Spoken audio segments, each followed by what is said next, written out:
Welcome everyone to the the candidate forum for Fargo mayor's race for 2022, hosted by the League of Women Voters of the Red River Valley. My name is Barb Hedrick. I am a member of the League of Women Voters of the Red River Valley, currently serving as vice president of that local league and as president of the North Dakota League as well. I will be your moderator, and this forum will be streamed live as well as recorded for playback on the City of Fargo's government PEG TV channel, known as TV Fargo 56. This recording will also be posted on our League of Women Voters of Red River Valley website and Facebook page. So just search for League of Women Voters of the Red River Valley candidate forums, and you should be able to find it. Give us a day or so. The League of Women Voters is a nonpartisan political organization that encourages informed and active participation in government, works to increase understanding of major public policy issues, and influences public policy through education and advocacy. If you'd like to learn about us, please visit our website or Facebook page, or visit with me or one of the other wonderful League volunteers who are working here tonight. We'd like to thank the City of Fargo for providing this wonderful space, and the technical assistant with Brian back in the booth, keeping this all running properly so people can see this outside this room, and to all of our volunteers and those who asked questions and submitted them both online and in person. Excuse me.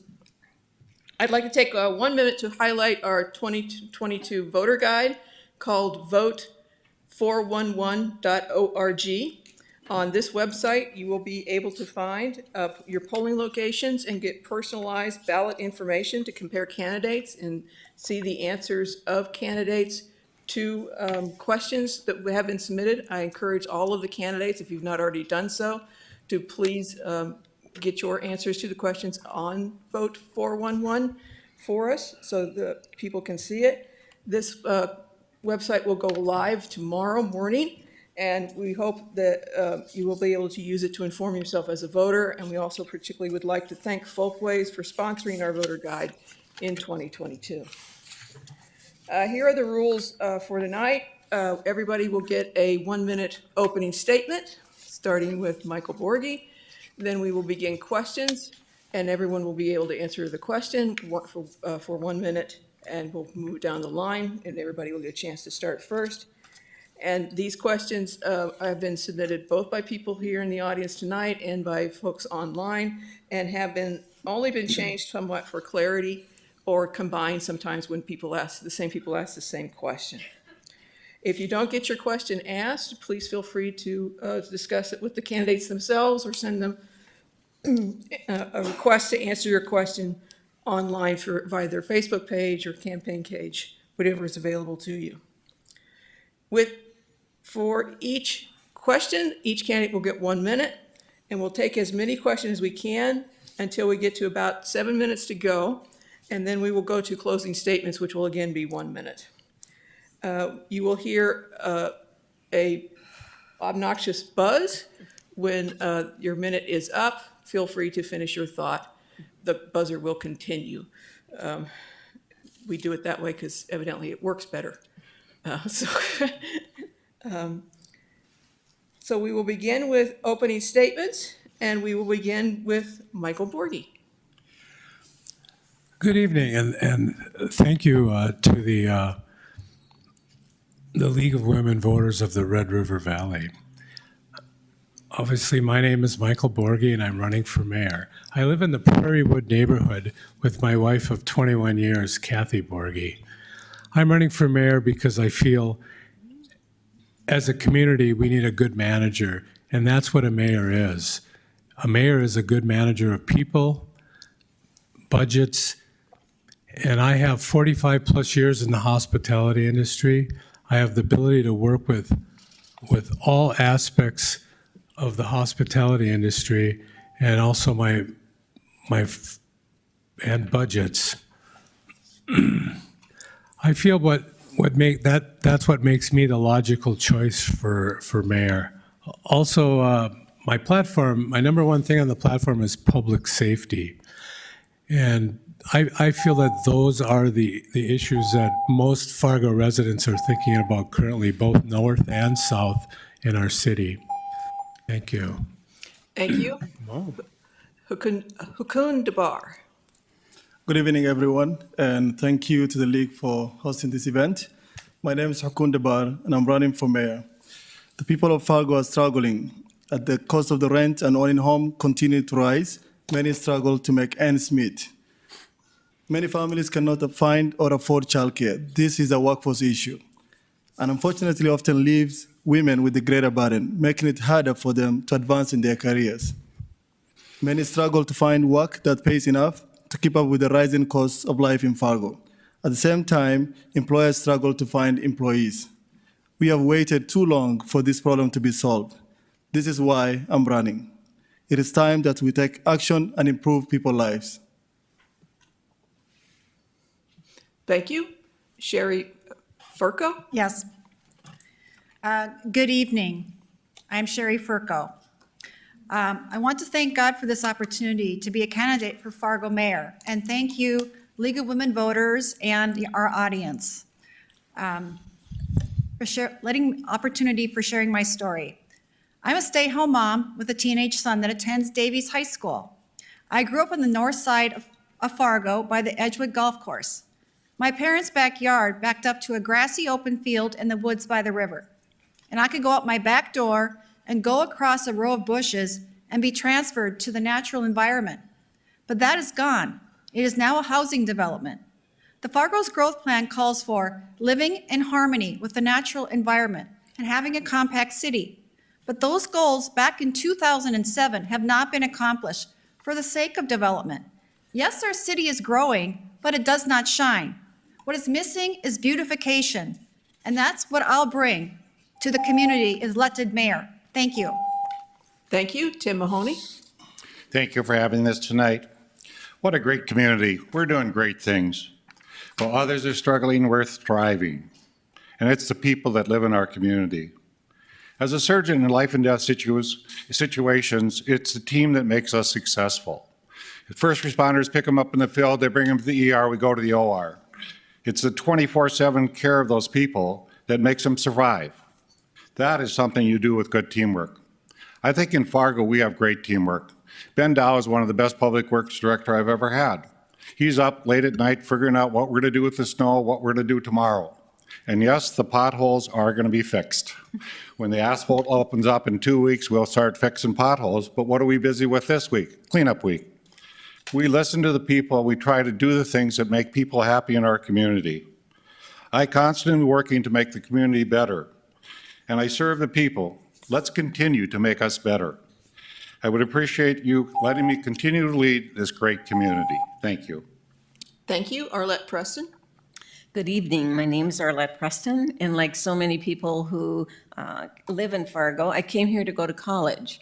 I originally went to St. Luke's School of Nursing and then back to Moorhead State for a bachelor's in nursing, and finally for a graduate degree in community health nursing.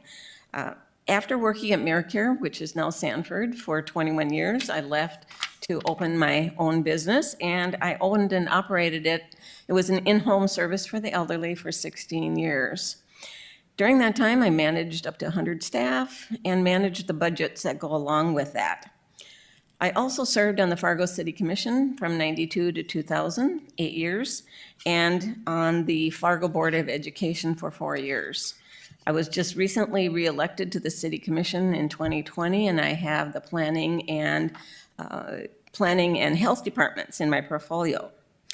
As Fargo continues to grow, we do not need to lose that small town feel, and we can continue to grow opportunities for everyone.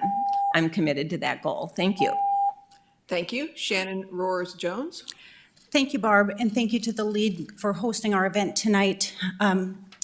I am not a career politician. In fact, I'm a business leader, I'm an attorney, and I'm grateful for our leaders in the past who've helped Fargo become the powerhouse that it is. But it's time for a fresh perspective in Fargo. It's time for a new leader to take Fargo to the next level. And that's why I'm running. We're just getting started here. I'm focused on three things. First is supporting our law enforcement and first responders, making sure that they understand that we value them and that they're fully funded so that they can provide the safety that our community needs. Second is making sure that we're using our city's resources to the best of our ability. We want to make sure that we are partnering with our community leaders, our citizens, to make sure that we are being as efficient as possible with our city government to keep costs low, and making sure that we're not burdening our citizens with high taxes and special assessments. We need to keep Fargo affordable so that we can attract and retain people to live in our city. Thank you. With our first question, we will start with candidate DeBar, and this is a little bit of a switch on a frequently asked question about what makes you best equipped to lead. This is what initiatives are you uniquely equipped to lead? Since my career, I've helped thousands of people in our community to get good paying jobs. That is what I was doing for the last 8 years, putting people to work, negotiate with employers, work with them, help them, and trying to see individuals, their barriers, and try to see that I can remove 1 or 2 barriers in their list. And what I find out is that, we are lacking leadership on this. And the city here, they did not invest in a workforce issue. And that is number one issue that we have faced day to day. And that is why I'm going to create a workforce department that's going to help employers reduce the workforce shortage we have in our community, and also help individuals who are seeking for jobs to get good paying jobs secured that have a working environment as well. Thank you. Thank you. Candidate Fargo? Well, beautification is well documented in a community is viewing as having high quality of life will attract and retain its population and its households within a city. Beautification encourages people to walk and shop and consume a meal. It also is a dense area for better to support our entertainment uses, our art institutes, and also savings on infrastructure development costs leave more resources to invest in amenities. Also, it increases our safety. Dense, beautiful areas have more eyes on the street, which reduce the opportunity for crime. Beautification is what Fargo needs. Thank you. Candidate Mahoney? We have a flood issue in the communities all around us, north of us, and out of Valley City as well. And so we've worked real hard on the flood initiative to have flood protection, which will be here in '26. The second part of that formula is to look at water. We don't have our drought protection in this community. Long-term sustainability of this community means to have everything covered. You got to have water covered, and you got to have flood covered. So the initiative that we're going to have to work on next is to how to get water to the valley if we have a drought. And some people predict the water and the cycles we're going to have are going to be different. This community has to be able to long-term sustain growth and development and not be hampered by the handicap of either not having enough water or having too much water. Grand Forks just went 48 feet this week as far as the height of the water. It was 55 feet in '97, and they flooded the community. This year they stood by while their flood protection worked, and they were safe. They didn't make one sandbag. That's what we need to do for our community. We need to do both parts of that formula, flood protection and water supply. Thank you. Candidate Preston? So we are set pretty well with the diversion and the water project. So looking forward, the major challenge that is probably going to be looking at us is going to be housing affordability. As land costs increase, as we build out towards the diversion, that's something that we need to be well aware of. I am qualified for this. I have initiated a study actually through MetroCog to take a look at housing needs and housing supply and identify the gaps. We will need to, once we have that information, we'll need to figure out the strategies for meeting some of those gaps. And I'm assuming we will probably have some gaps in what we're calling that missing middle. People are really starting to get locked out of home ownership. Our average market price for a home right now is $300,000, and then you add the specials on top of it. So housing affordability is going to be a major issue going forward. Thank you. Candidate Roars Jones? Thank you. So as a business leader and a real estate professional, I understand the implications of budgeting and how to work with our strategic partners to make sure that we're always looking for efficiencies in our budgeting and how to do things better. That's important because we need to keep Fargo affordable for people who want to live here. Along with that, the real estate background helps me understand the details, kind of the nuances of special assessments and how can we bring those down without upsetting our real estate market. As an attorney, I understand the challenges that our law enforcement personnel are facing day to day. We want to make sure that we're supporting them, providing them all of the resources they need, because safety is a key to encouraging people to live and work in the city of Fargo. And lastly, as a legislator, I have a lot of relationships across the state. I want to make sure that we make sure we're building our rapport with our cities and our legislators across the state, because that's something that Fargo has struggled with in the past. And I think we can do a lot better job partnering with the other communities across the state. Thank you, candidate Borghi. Well, I'd like to say something about Fargo as a whole. I'm retired. Getting close to retirement. I moved back here to Fargo because when I lived here in the 90s, Fargo was a very warm and welcoming community, and it still is. Like I said, I talk to my neighbors a lot. I get up every day right now and I go to work. What I can bring to the table is somebody who cares and will work hard for the Fargo resident, the current Fargo resident. Yes, we need to keep growth. Growth will happen because everybody wants to live here in Fargo. But if we don't get back to the basic things, get back on track, which got us here to begin with, if we lose our vision towards that, we're going to be just like Minneapolis. We're just a couple of years away from having the same issues that Minneapolis is having, and we'll have those here because we're not looking out for our current residents both on the north side of town and the south side of town. Thank you. Thank you. With this question, we will start with candidate Fargo. I'm combining questions here. How will you address ideas related to the goal for diversity, equity, inclusion in your role as mayor of Fargo? And how does that include new arrivals and our indigenous community?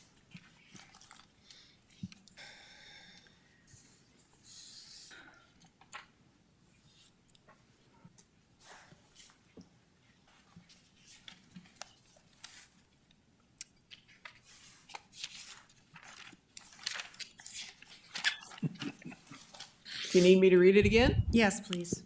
How will you address the ideas to meet the goals for diversity, equity, and inclusion in our community in your role as mayor? And how does that include new arrivals and members of our indigenous community?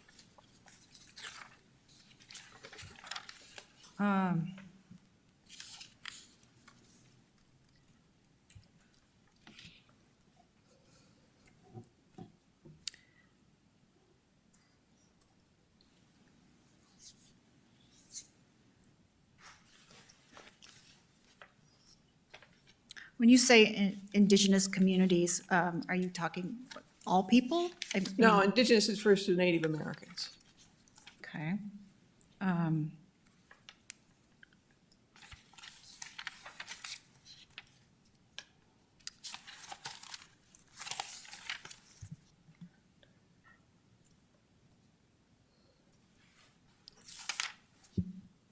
I guess I'm not sure how to answer that question. I'm sorry. Okay. Candidate Mahoney? In our community, in order to fill all the employment issues we have to open the community to a variety of people to come into our community. And we have 33 employers that will hire somebody at this present time with diversity. We have many of our employers have multiple languages in their areas that we're working with. We have big employers that are very happy to have people come into the community and work. In the indigenous population, the Native American Commission oftentimes goes and addresses the issues of the indigenous population and tries to work with them on the special health needs they particularly have, and then also in employability. We've hired a director of diversity, Terry Hogan, and Dr. Hogan will help us first assess the city of Fargo. Are we addressing those issues? Are we making everybody feel inclusive? Are we trying to make things better for our community? And then let's look out into the community. We have some new Americans that have children that are graduated from NDSU having difficult times finding jobs. We need to address that. We need to find out what are the barriers and how can we make that better. We can be a better community, and embracing everybody into our community is our best way forward. Thank you, candidate Preston. So the important part, I think, of ensuring that everybody has access to opportunities is, first of all, to respect the cultural differences and appreciate the diversity that we currently have in our community. We do have, as Mayor Mahoney mentioned, we do have a new director of DEI for the city. The city needs to provide some leadership in allowing and providing access to opportunities for individuals, both of color as well as different religions. So having a recruiting process that is open and seeks out individuals of diverse backgrounds is so important, as well as looking at our promoting practices and making sure that everybody has opportunities for moving up the ladder as well. I think by all means, being an open and welcoming community and providing that leadership up here is so terrifically important. Thank you. Candidate Roars Jones. Thank you. So I think we approach this with empathy and seeking to understand people. The first thing that we do as Midwesterners in any conversation is we start a conversation and we try to figure out our commonalities. We start our conversation by figuring out what makes us the same, and then we move on to the things that make us different. And I think that's how we build relationships. There's always room to improve our relationships here in the city of Fargo. There's always ways to help people feel more included. We just need to reach out and start to have those conversations and help people feel like they belong. Thank you. Candidate Borgi. Okay, well, when it comes to First Nation, the workforce, I mean, everything that's that I do, I truly believe that it's all the private sector. And what we need to do as a city is we just need to set up programs that will help our private sector to train these individuals, the new Americans or the indigenous or First Nation, to help them find jobs so they can be a productive part of our community. Instead of just being a taker, they can also be a giver. That's really what Fargo is all about. We welcome everybody here, but we also don't want you just to come here if you're just going to take from us as well. So as the mayor, I would work towards setting up programs to help the private sector to train and hire people of I'll use the letters DEI. And that's how I would do it. Thank you. Thank you. Candidate DeBar. The current mayor has a cabinet of 23 people. Out of the 23, only 6 are women. That is barely a quarter. Similarly, only has 1 person of color in the cabinet. That is less than 5%. We know that people of color make almost 16% of the population in Fargo, and women make almost half.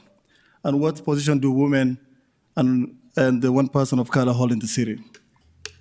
And that one, I'll leave it there because I see the mayor bragging about the only person of color he has in the cabinet, which is Director of Diversity and Inclusion Officer. And so basically that other people, they don't deserve, the people of color don't deserve like other positions in the cabinet. We only deserve on DEI. And then for new Americans, I've worked with them my entire career. I put thousands of them in good paying jobs, help them integrate in our community. And I know the barriers that they face in the community. I'm part of their success. And I'm also, thank you. You can finish your thought. Oh, okay, so what I mean is basically, I came to this community and went to school here, worked hard, and started nonprofit, become business owner. And basically, I have the experience that I can help the newcomers that are coming here to integrate our community fully and become successful members in our society. Okay. Thank you. Next question, we start with candidate Mahoney. Again, combining a couple of questions here. What are your plans for affordable housing in Fargo? And how does that include the concerns about special assessments especially reducing the burden for seniors, working families, and businesses? That's a great question. And is affordable housing, basically, Arlette Preston did mention it, we're going to do a study about MetroCog and find out the needs. City of Fargo itself has invested $9 million in affordable housing and low-income housing. We also put $3 million in rent help when people are having trouble during COVID at that time, and also doing food.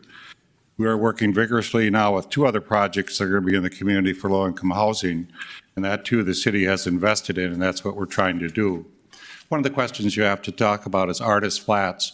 Artist Flats is one building that was built, and there was a second building that was going to be built for affordable housing, and there wasn't enough a need to build the second part of that project, and they stopped it.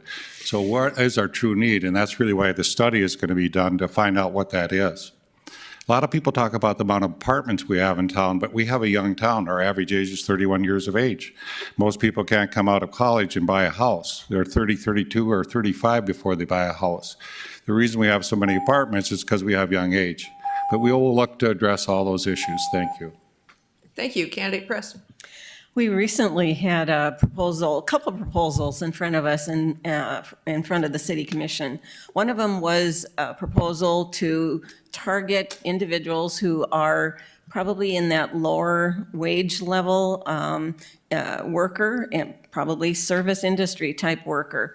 And it was based in downtown here. So trying to build housing that is within reach of individuals that are probably lower wage and are close to their employment is so important. And that's the piece that we're truly missing. Downtown, West Acres, other parts of town where employment centers are happening. So, you know, the city probably needs to come to the table with some additional, like, lower cost land or some other incentives to ensure that that kind of housing gets built. Thank you. Candidate Roars John. Thank you. The key to reducing the cost of housing in the city of Fargo is less government involvement, not more. We need to work hard to reduce our regulatory costs that drive up the cost of building new homes in the city of Fargo. We need to make sure that we're not making it more difficult for our home builders to get permits, to get through engineering, to go through all of the processes that they have that drive up the cost of building houses. Now, one way I think we can use our government more efficiently is looking at our tax incentives. We should always be evaluating our tax incentives to make sure that they are meeting the needs of the city at that moment. We've had some great results using tax incentives in downtown. I think that we need to continue to look at areas of the city where we can target those. And if affordable housing is a key need for the city of Fargo, as it appears to be, we should be using those tax incentives to encourage entry-level home building. I think there's a lot of creative things that we can do. Thank you. Candidate Borghi. Low-cost housing is an issue that is growing all over the United States. It's just not just new to Fargo. It's all over. So what the city needs to do is generate an opportunity for private business again to either take over some of these older apartment buildings. There's many of them out there that are right now are vacant. Even though that some of the people up here said that, you know, we're running at a 3% occupancy or 3% vacancy rate, that's not really the case. There's a lot more buildings and a lot more apartments that are vacant. What we need to do is set up something for entrepreneurs to go in there and redo these apartments and make them affordable by either tax increment dollars or helping to fund the remodel. Thank you. Yep. Candidate DeBar. So was your question about affordable housing and special assessment? Yes. Okay. I'm gonna talk about the special assessment a little bit. And so what I realized, special assessments are a surprise tax that put the burden of the infrastructure maintenance and replacement on you when it should be the responsibility of the city. And that's why Mayor Mahoney here is saying, and everybody here, that we're gonna do a study every time on a special assessment. They're coming for your money, but this is the plan I have. I'm going to end special assessment. And this is my plan. We'll work with the state to reallocate small portion of 130 million in the sales tax they already collect from Fargo every year, call out Wall Street from infrastructure finance by utilizing the Bank of North Dakota to provide zero interest loans to high-value city infrastructure projects. Also, the other one is stop giving massive tax breaks to big developers for projects they will build without these breaks, saving millions annually. Also, properly manage city assets, like the Civic Center, which has lost $2 million under the current administration management. These steps raise and save over $50 million annually, more than enough to pay for the mistakes of the past and fully fund well-run infrastructure asset management program without putting the burden on you. Thanks. Thank you. Candidate Furco. Yes, affordable housing, I think, is definitely an issue, and the city of Fargo is working with a land trust company, but we need to ensure that the trust is using it to preserve the neighborhoods. For example, like in the core neighborhoods where we buy out areas of housing, but use those dollars to bring in entrepreneurs or investors that want to invest in those homes, for example, for talent, for artists to come in and they would have to meet certain application requirements. But we would want to target maybe, certain jobs, workforce people to renovate those homes and through special affordable financing that would be possibly through the Gate City Bank.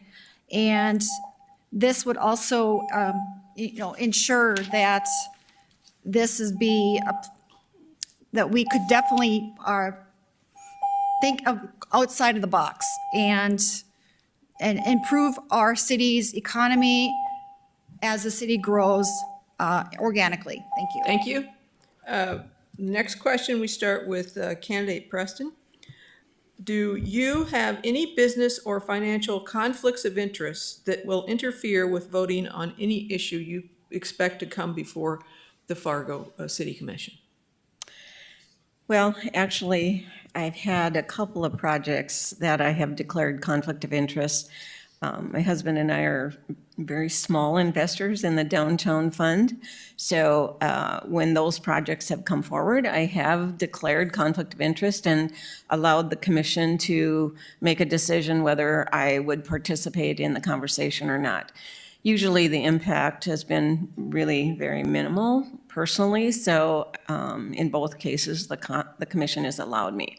I do believe very strongly in transparency and the importance of anybody that is in a decision-making position reveal that and allow the public to know that might be a portion of the decision-making the process in the process of decision-making. So in that case, the commission decided that it was okay for me to participate. Thank you. Candidate Roars Jones. Thank you. There are a number of entities that I have an involvement with. I've had the privilege of building several businesses in the city of Fargo. And so I've been very forthcoming from the beginning of my campaign that I will always disclose and recuse myself from voting on anything that would benefit me or my family financially. It's similar to my service in the legislature. We fill out a statement every time we run for election that indicates any entities that we have an interest in. Same thing for this election. And then as conflicts come up, you declare the conflicts, depending on what type of thing it is. Sometimes it may be determined by the rest of the commission or the rest of the legislature that you should vote on that issue. But if it's something that would have a financial benefit to me or my family, I would definitely not vote on that issue. Thank you. Candidate Borghi. Conflict of interest, again, there might be a half a dozen or so. If they came up, I would definitely accuse myself of those votes. But for the most part, no. I'm just, like I said, I can't think of anything other than maybe 6 items. And if they did, being in the hospitality business, you can understand how that might come up. if there was something that one of them did wrong or something like that. That would be about it. Thank you. Thank you. Candidate DeBar. No, I don't have it. But in case it come up, I'll recuse myself. Not voting, but I don't have it. Candidate Fargo. At the current time, there is no conflicts of interest, but I would also excuse myself if there was. Thank you. Candidate Mahoney. I try to keep myself without any conflicts of interest. I've been offered a variety of different investments that I've turned down because when you sit in the mayor's position, you should serve the people and try to make best decisions on whether a project is worthwhile or should go forward, or a developer does or does not deserve to have that. I just want to make, since I have extra time, Candidate Dunbar talked about the people I've added to my cabinet. I've actually hired 12 people. It's been 8 women and 1 person of color. I also have hired an attorney now at this time that is also a woman. So the time I've been mayor, I think the majority of people I've hired have not been the traditional hires of a male. So I think that we've done very well. Thank you. Next candidate, Candidate Roars Jones, this is actually asked specifically to you, and then I'll let the other candidates decide how they would like to answer it.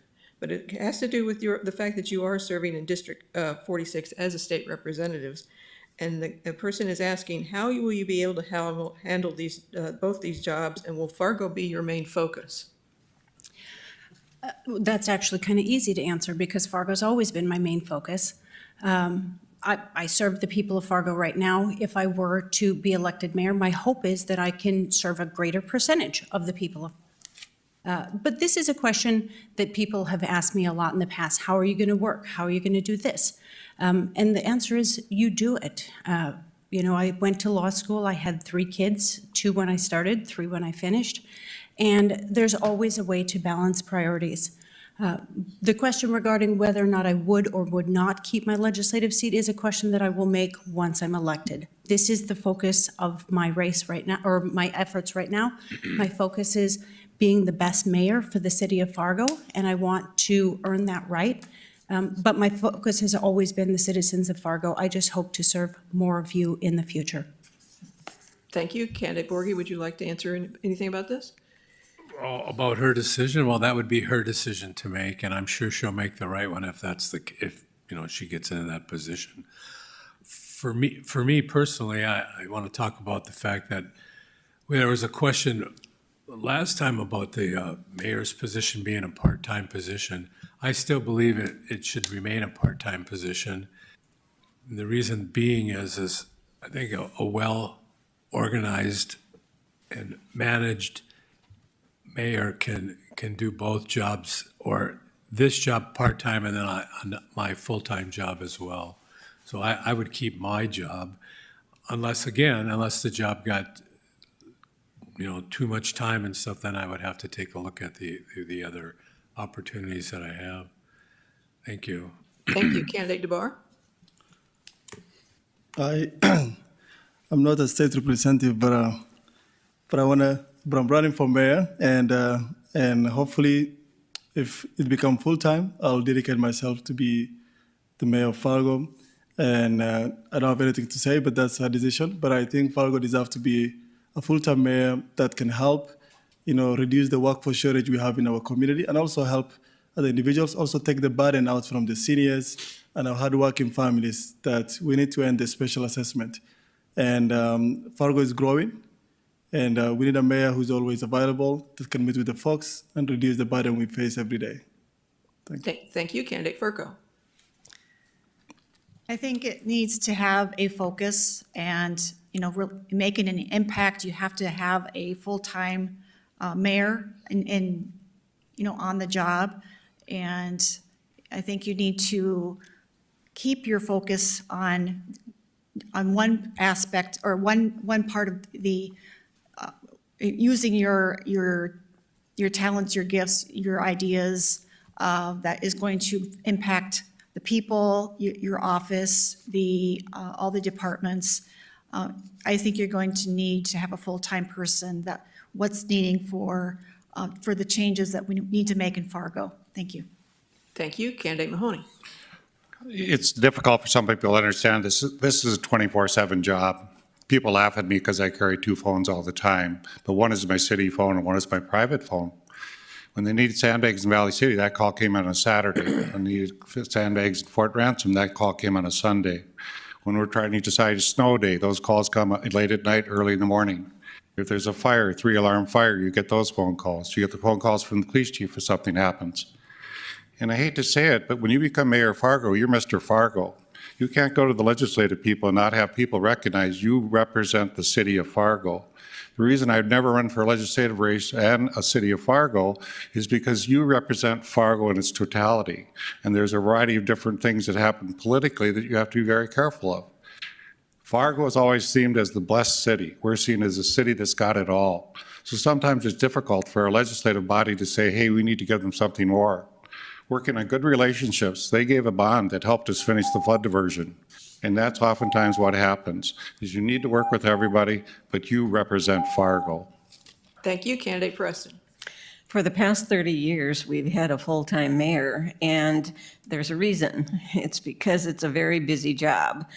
And if anybody knows anything about the legislature, you're basically out of the community for about 4 to 5 months every other year, plus interim legislative committees in between. So I don't see the two of them being able to be done at the same time. And to be honest with you, I think it's not fully probably honest with the public to not declare upfront what your intention would be. So I would encourage all of us to ensure that, to tell the public whether we're going to be here full-time or not. And I would be. Thank you. Next question, we start with candidate Borghi. One of the latest big questions is, what do we do with the Fargo Civic Center? What would you do with it? Well, I know I've read a lot about turning it into a daycare center or turning it into a community center for ages 10 and under. Again, that would be something that we would really want the private sector to take care of. So I mean, we could look at that and offer that out there for an entrepreneur or a business owner to take that over and maybe do something like that. That's what I would put most of my time and effort in. Thank you. Candidate Yeah, DeBar. thank you. I think we need to get a public input about this. A lot of time what happens is the city commissioners make their own decision, but what we need is we need to reach out to Fargo residents, get their inputs, do town halls, get their points, what we need to be done. For me, I think on my side, I would love to see the Fargo Civic Center turn on like Fargo Global Trade Center, having more restaurants there and having also the same Civic Center as well, but also we can also build affordable housing on top as well, if that is possible, when, the current administration doesn't like affordable housing to be done in downtown Fargo. We can also do at Civic Center. And then at the bottom, we can make childcare, we can make restaurants. There's a lot of things we can do there. Hopefully, but I'll prefer making it public and getting their inputs, and also talking to the neighborhood as well to familiarize what they want to. Thank you. Candidate Furco. I think when we, work with our community and we give them input as to what they want for the Civic Center, I think it's important that we listen. We can't always dictate what it's going to be. I think we have to start listening to the people and say, what do you want it to be?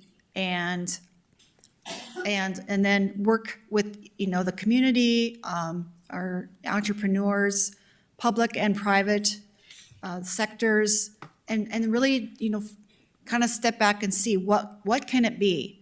And how is it going to benefit our city and people coming to visit our city? Thank you. Thank you. Candidate Mahoney. The Performing Arts Committee has looked at this over the last 2 years to try to figure out what to do. And when they finally got through the study, they elected that at the present site of the Civic Center that you could put up performing arts. The difficulty was the price. And it's now time to ask the community, what do you want to do? It'll cost about 55 million. We talked about funding group that came in that they could raise 35 million. But look what's happened in the community. When NDSU went out and raised funds, it went over 400 million was their goal. They did 565 million. When Concordia did its fundraising, they did the same thing. It's time to look at the appetite. Let's redo the Civic Center, perhaps make it performing arts, maybe not as big as we thought at first, a $70 million redo, but perhaps a $40 or $50 million redo.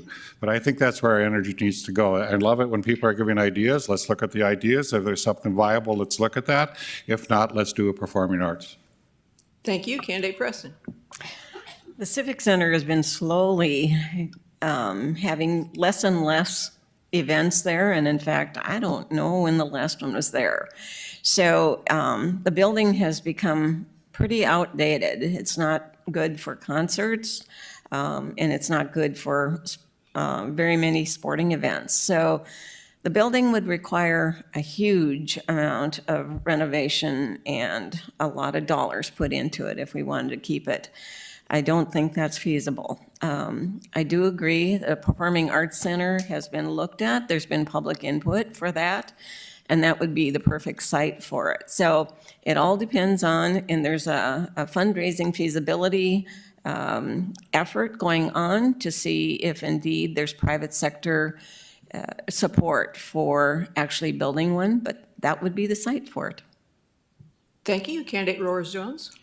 So related to the Civic Center, whatever we do, we will decide based on public input. And however we do it, we're going to do it in the way that is the best use of taxpayer resources. We want to make sure that we are getting private partners to invest in this, and it's not just being funded on the backs of taxpayers. Going back to the question about whether or not Fargo has or should have a full-time mayor. Fargo does not have a full-time mayor, and whether they do or do not have a full-time mayor is not a decision to be made by anyone on this panel or the commission. It's a decision to be made by the voters because they're the ones who have to fund the position. Now, whether or not I would be capable of serving in this role or potentially another role will be a decision also to be made by the voters. But I can tell you that I understand prioritization. I was in Bismarck this morning taking care of my legislative responsibilities. I'm here tonight taking care of these responsibilities, and I'll be participating again tomorrow in Bismarck taking care of my legislative responsibilities. Thank you. Next question, we start with Candidate DeBar. What role can the city of Fargo play in reducing carbon emissions? Climate change is a huge global problem. And to be honest, Fargo won't be able to save the world alone, but we can take action to improve our lives. And I have here 3 examples to share. I think one is the exhaust from the city buses smells bad. It's harmful to health. And diesel buses are far more expensive to maintain and operate than electric buses. By immediately replacing our diesel fleet with electric buses, we can save money, improve health, and avoid the terrible smell. And then finally, we can plant more trees, making our city more beautiful and making people happier and healthier while sucking up carbon from the air. Also, we need more evergreen trees. We live in a place with 9 months of winter. So let's make sure we can enjoy green trees all year round. Thank you.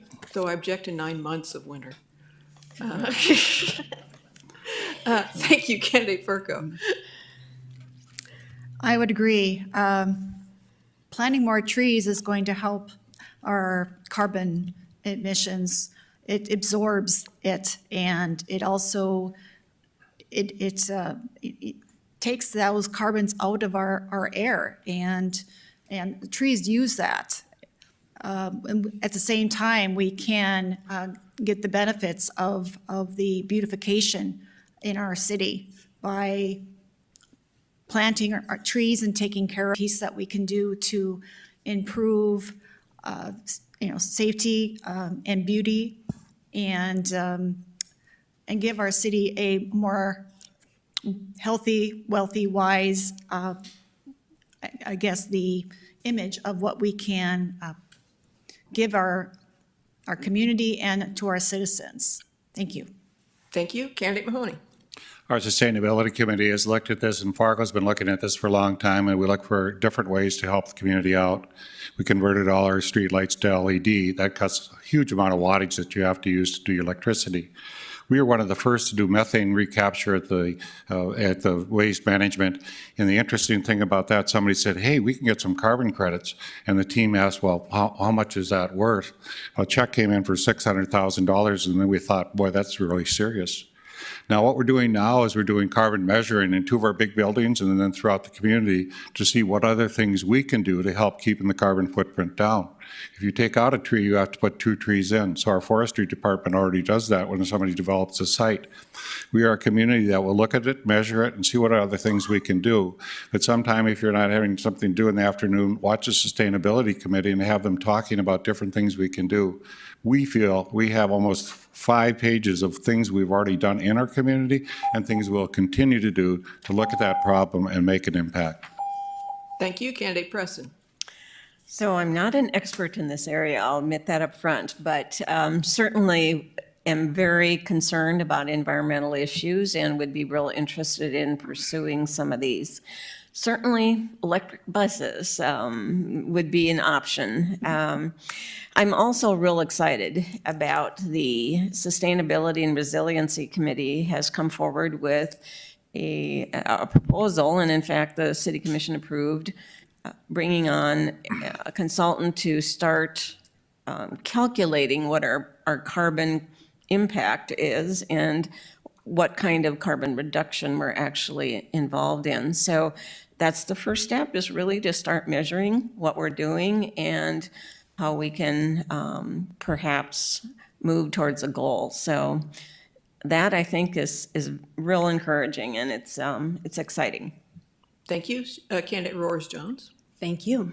So we have a very unique entrepreneurial environment here in Fargo and across the state of North Dakota. I've had the opportunity to serve on the board of directors for NDSU's Research and Technology Park. I also have had the opportunity to spend time up at UND's EERC, which is the Energy and Environmental Research Center. And there's a lot of cool things that are being done across the state. I think what we need to do as a city is constantly be reaching out to people, learning about the work that they're doing, learning about ways that we can bring these new technologies into our city to continually be looking for ways to be more efficient and create less pollution. Thank you. Candidate Borgie. Yeah, I remember going to school, and they used to tell me that trees with no leaves don't take carbon out of the air. I mean, that's 6-7 months out of the year we have trees with no leaves. So that's obviously not the idea. That doesn't work. So the next thing I'm thinking about is we have to look at the fact is how much money are we actually spending to lower our carbon footprint? I know that, the earth is ever changing, and we have to worry about the end coming. But at the end of the day, everything comes down to dollars and cents. I don't care which side of the road you're on. You got so much money that comes in and so much money that goes out, and you can't put more money out than comes in, because you know what happens then. They're going to come and ask you for more. And that's where I'm going to help you out when I'm mayor. Thank you. Thank you. Next question, we start with candidate Fargo. How do you feel about moving to a ward system for the Fargo City Commission, where they divide the city into wards the way Moorhead does, and that everybody votes within that, people vote only within their ward?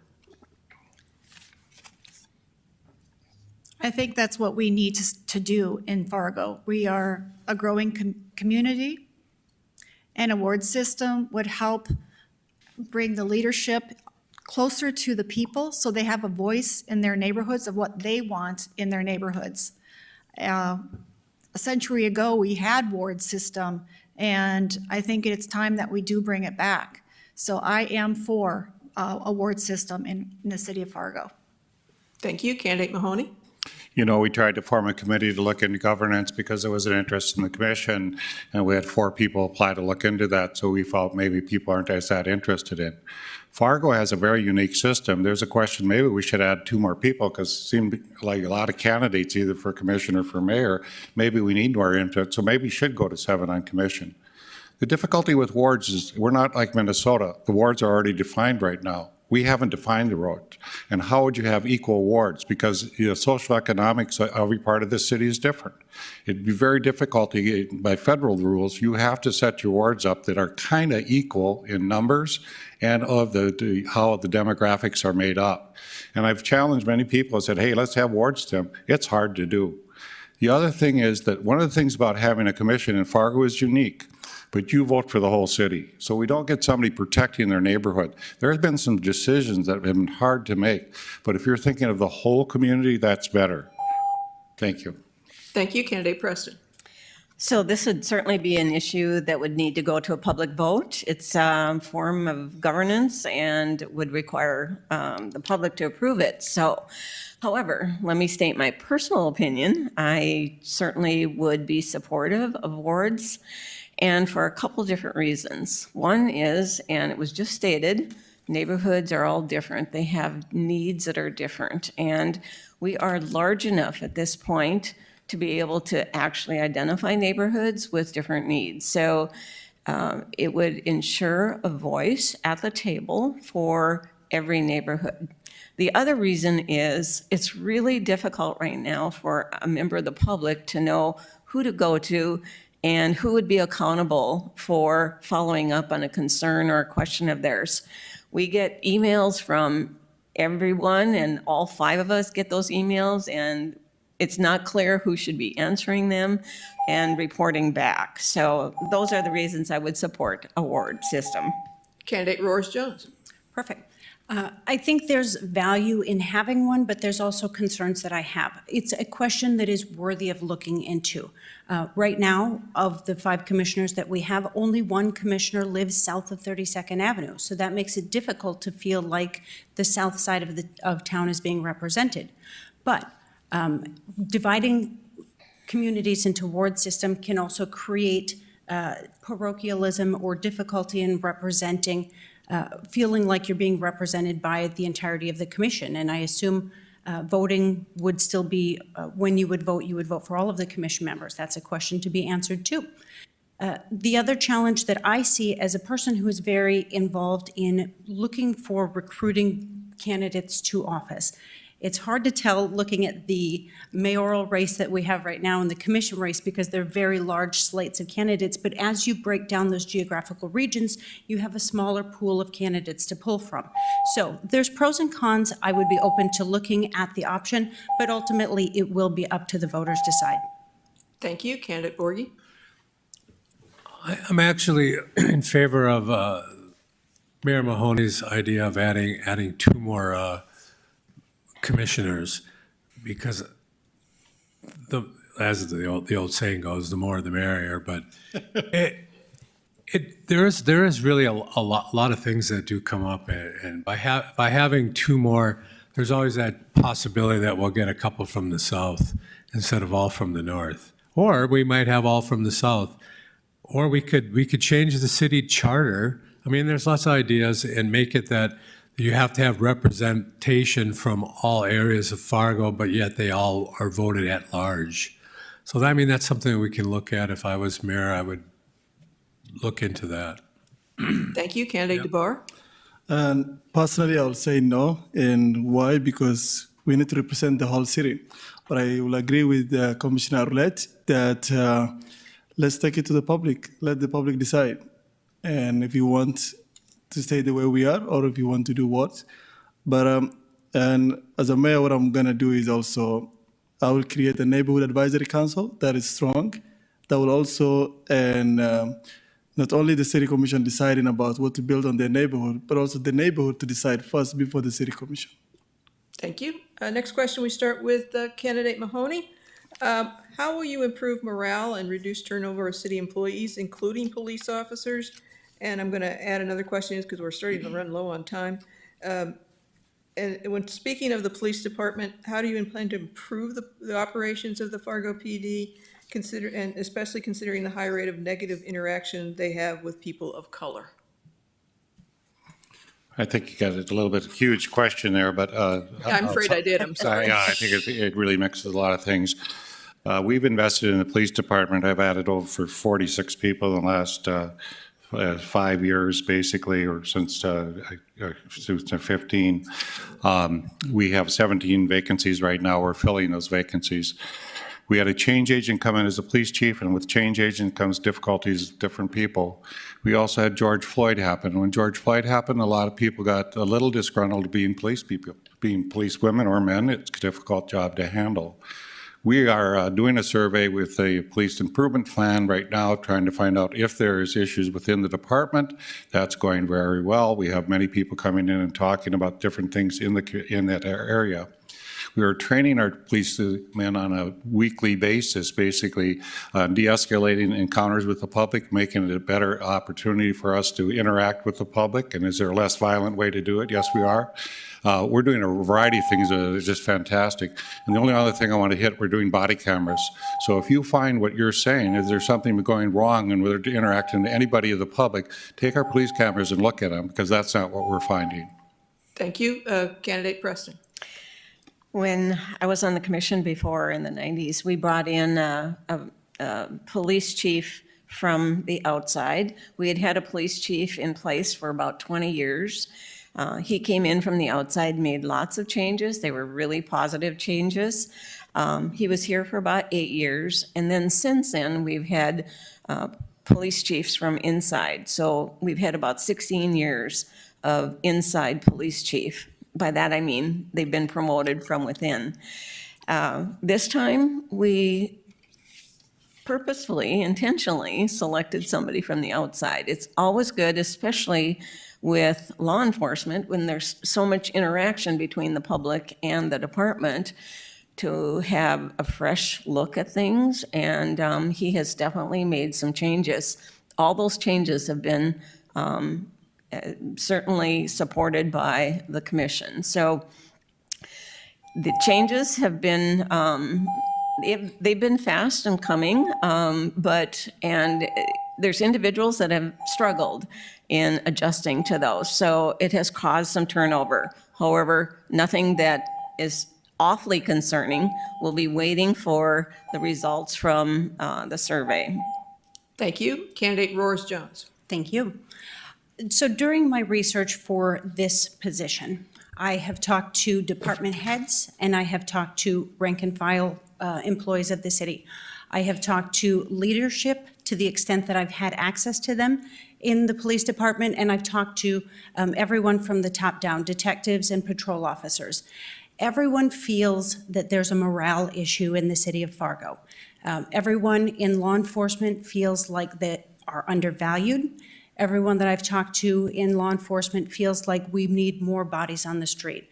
That's one of my primary focuses, is making sure that we have the funding to properly staff the city of Fargo. We've had issues with officers are just so overwhelmed that they don't have the ability to enforce traffic laws. The response times are not what they want them to be.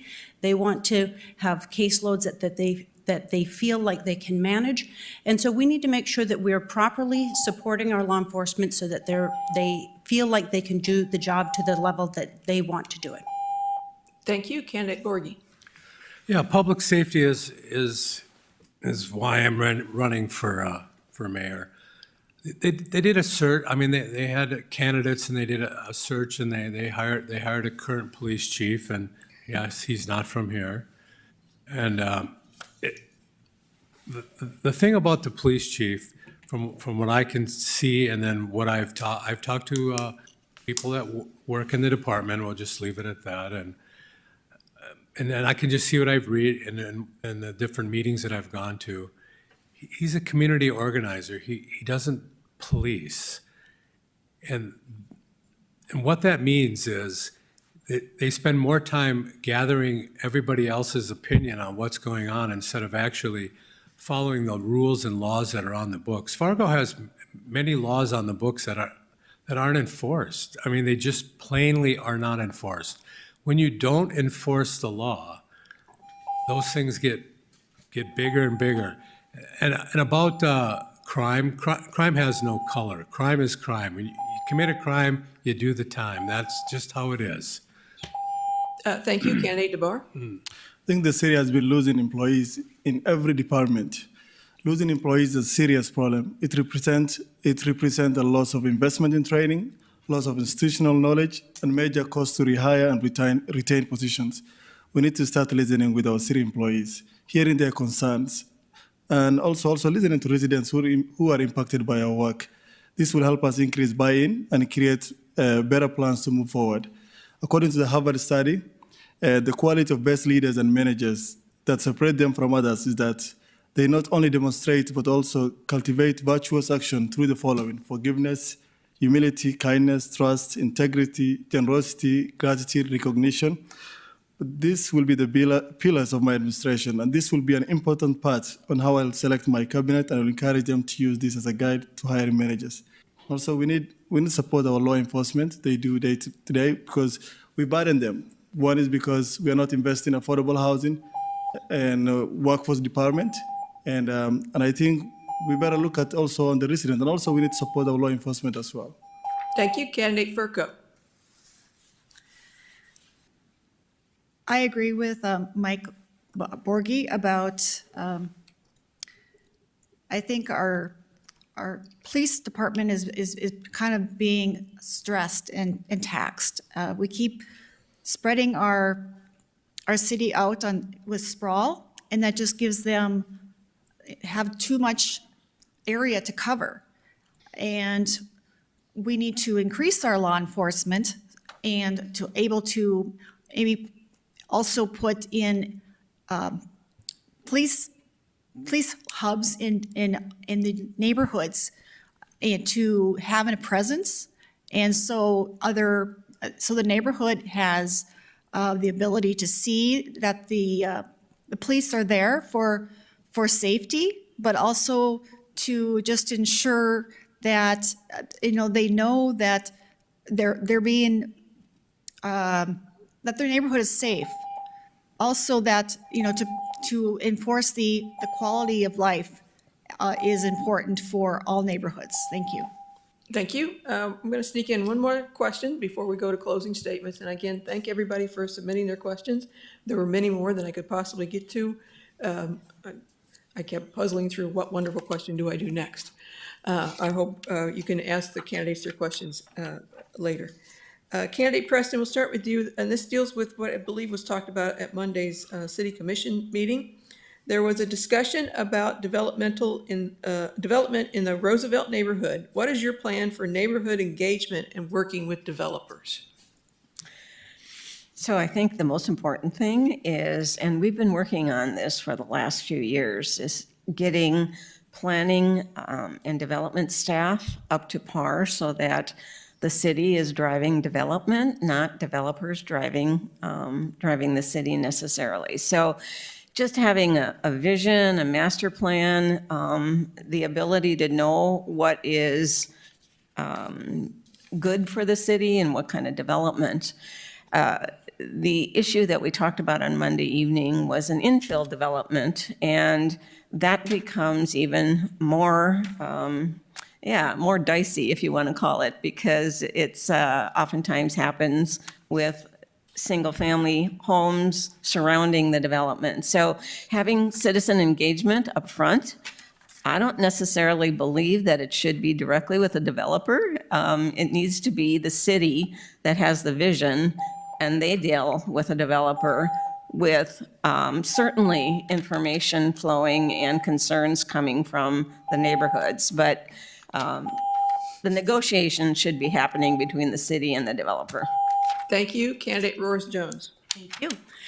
I think the key to all of this is good communication. We, as a city, have put together a master plan for the city that was created with a lot of communication from our residents in the city of Fargo.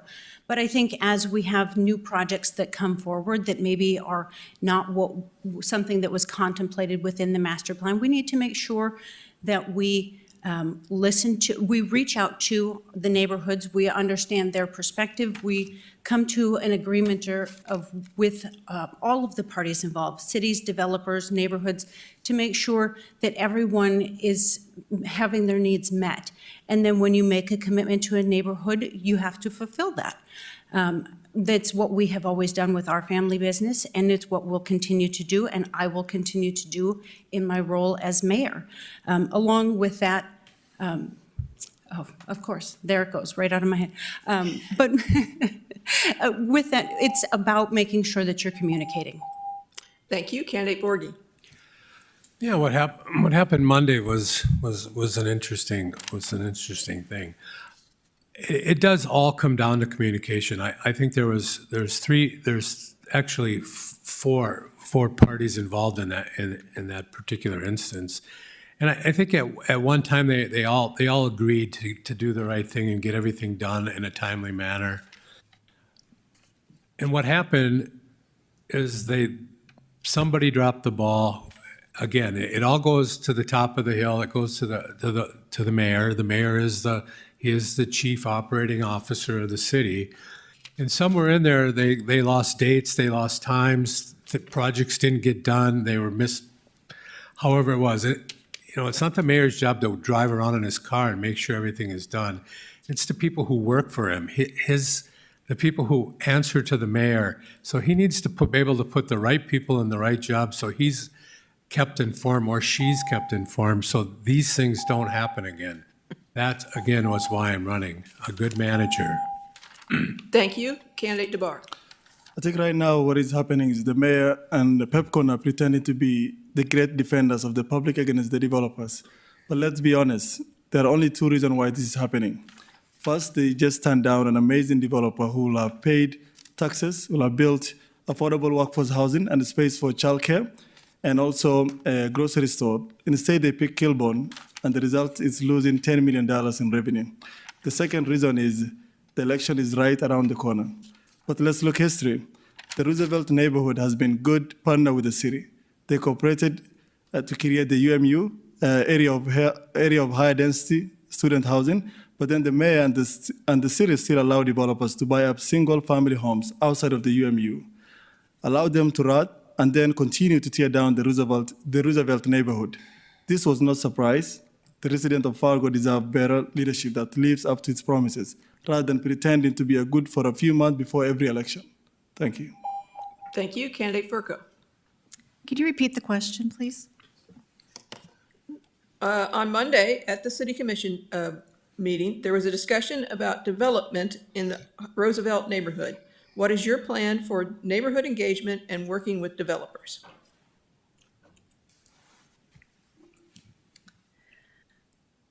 I think it's important that, we look at what are the issues before we have to get to the root of the issue.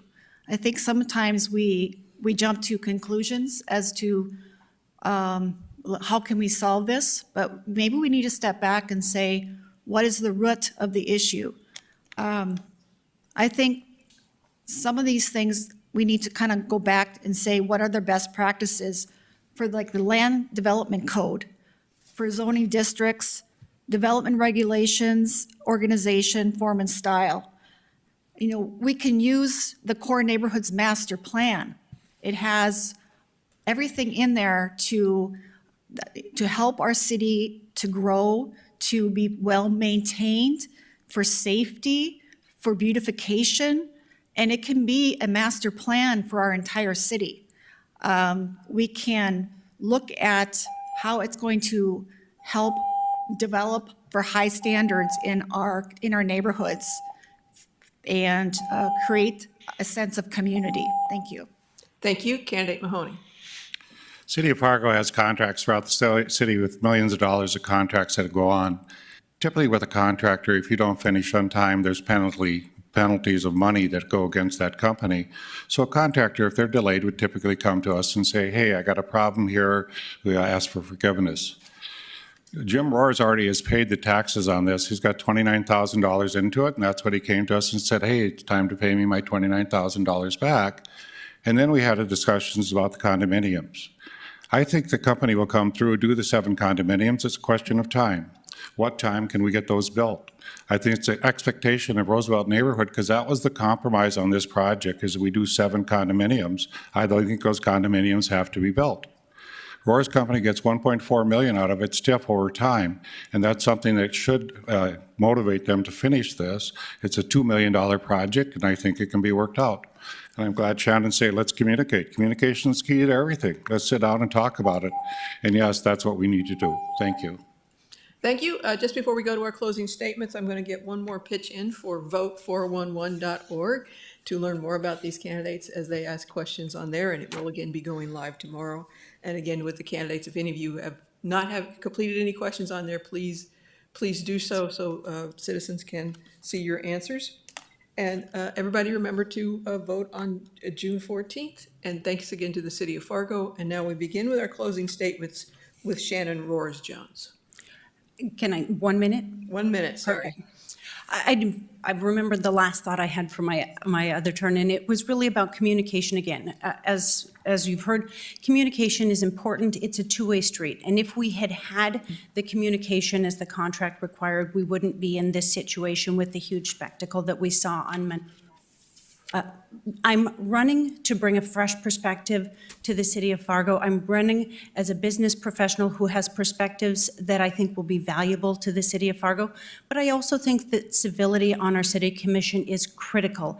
In this time of political polarity, I will make sure that we never have a situation like that where any member of our community is abused in the way that happened in this chamber on Monday night. My other priorities are making sure that we're fully funding our law enforcement and giving them the support that they deserve. I want to make sure that we use all of our resources within the community to look for efficiencies, keeping our property taxes low and our special assessments as low as possible. Thank you. Thank you, candidate Borghi. Yeah, I thank everybody for coming tonight and listening to us answer some questions. I'm running for mayor again because of my experience in the hospitality industry and working with a wide and a vast variety of individuals and situations. What's happening in Fargo, again, is unique all in itself. What we need to do is we need to get back on track to where what brought us here, what made Fargo really what it is. And with my background in budget and working with people and working with departments, I'm the perfect choice for mayor. Also, I want to remind everybody where they can find out more about me. If you like looking at me kind of fumble around here, you can look online at Vote Borghi. It's BORGIE.com. And you'll be able to see me a little bit different situation. Thank you very much. Thank you. Hukan Devar. Thank you again to the League for hosting this event, and thank you to everyone for attending. My name is Hukun Dabar, and I'm running for mayor. We know it has been a struggle to keep up with the rising expenses. We know that it has been difficult to find jobs and find employees. And we know that life is simply harder now than it was 4 years ago. It is time for new leadership in Fargo. Leadership that cares about the lives of all Fargoans.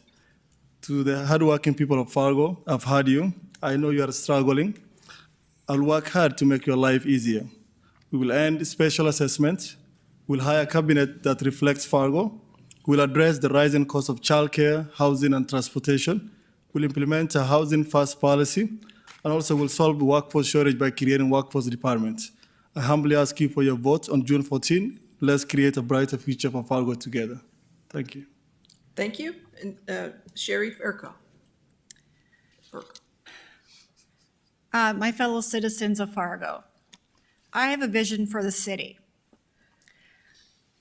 I think a lot of our problems are that we need to take care of the beauty of the land, and it can solve a lot of these problems. The city of Fargo's forester, Scott Ludall, has declared that I have a vision for Fargo. I have a vision for our city, but I not only have a vision, I have the steps to get us there to fruition. It's going to take more than experience to get our city on track. It's looking at our city with humility and compassion of where we are, who we are, and where we want to go. I believe in our city. Fargo is ready for a mayor with compassion, grit, patience, humility, grace to change our city for policies for beautification. And as mayor, I will bring beauty, creativity, and safety into our neighborhoods, parks, schools, streets, and highways, and commerce to live in harmony with the natural environment.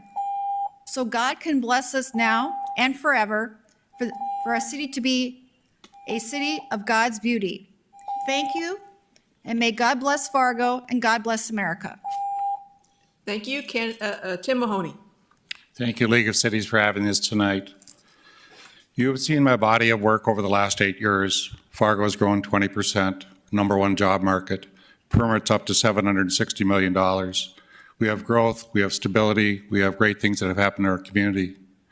We've also had some crises during that time which we've had to face as a community, and we've done very well.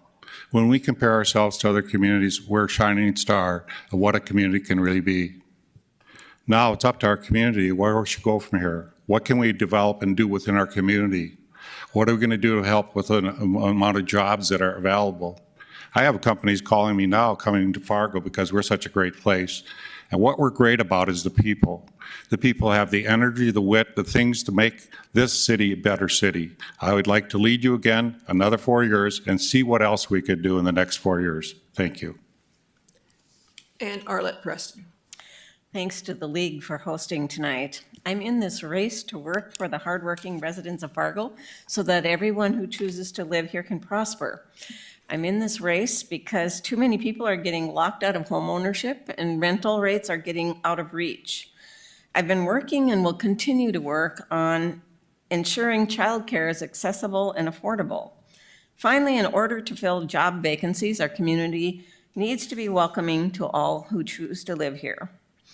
I've spoken about inclusivity. It's important that city leadership reflects the community.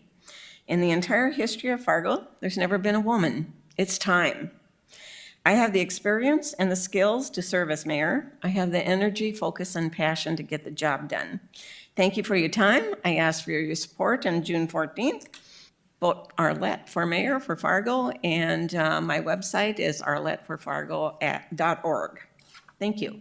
Thank you, and will everybody join me in thanking all these candidates for their time?